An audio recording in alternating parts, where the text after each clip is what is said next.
A relationship between Harley Quinn and the Winter Soldier doesn't turn out so well. Who would have thought?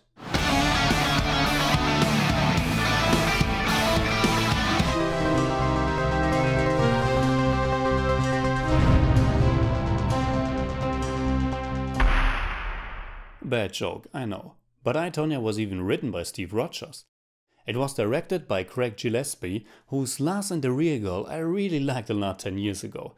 It stars Margot Robbie as the controversial former figure skater Tonya Harding, who was one of the world's best at the beginning of the 90s, until a vicious attack on her competitor Nancy Kerrigan changed everything. It was her husband, now ex-husband and bodyguard, who came up with the idea to took her out of the competition so that Harding could succeed more easily. It came down to some hired guy who broke Kerrigan's right leg.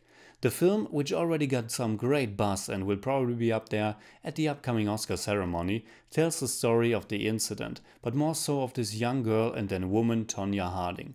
It's a sport biography, but told in a very cool, almost Goodfellas kind of vibe, with a lot of dark humor and stylish filmmaking choices. The main narrative is framed by a fictional interview situation in which today's Tonya Harding, her mother Lavona and her ex-husband Jeff Gillespie retell what happened back in the 80s and 90s.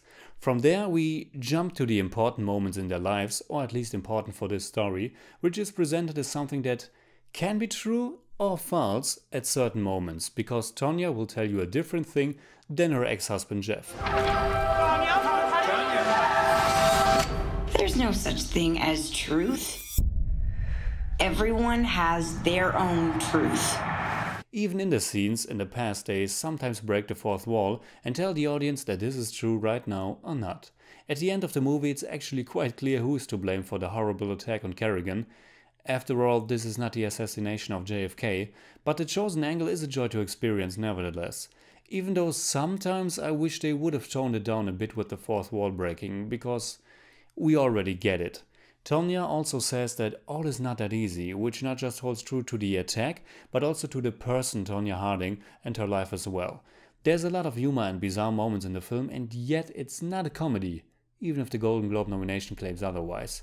It's a very tragic story when you delve deeper into it, and the direction and the great performances balances out the different facets quite well. It's one part sport biography, showing a young girl that gets pushed into this role by her extreme strict and eccentric mother, a story about an outsider, someone who's looked down at as a white trash redneck, which is quite the opposite of what people expect from their athletes, especially in the world of figure skating. We spend a big chunk on the ice, and later we even get a very cool old school training montage.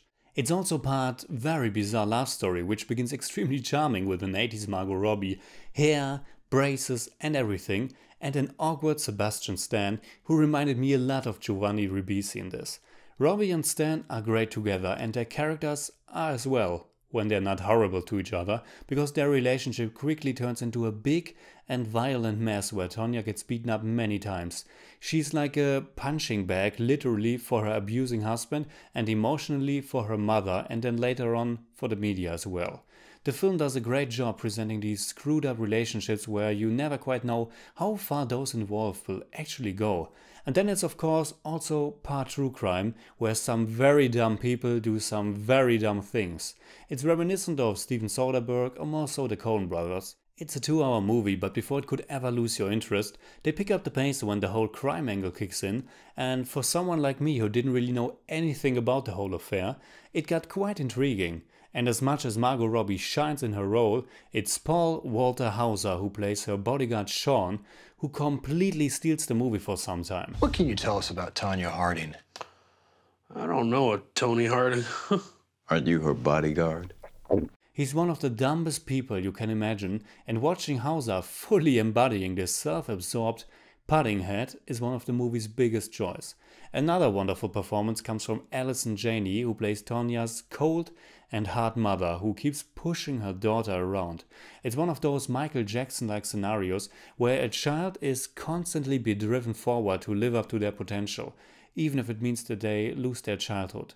The way the mother is portrayed is always right at the line of getting too ridiculous, and without the performances and the direction it would have easily been way too much, but as it is, it's funny and also sad and tragic and earnest in the end.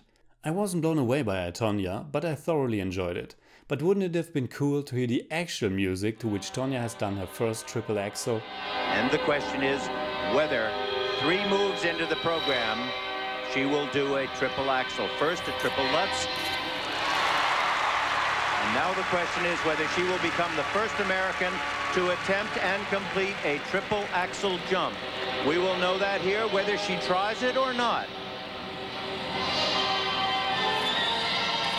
Good girl!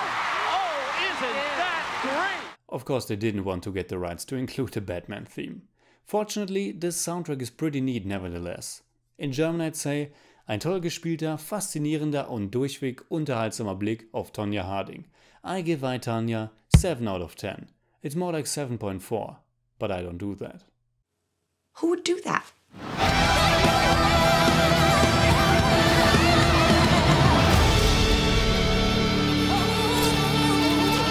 Stop that.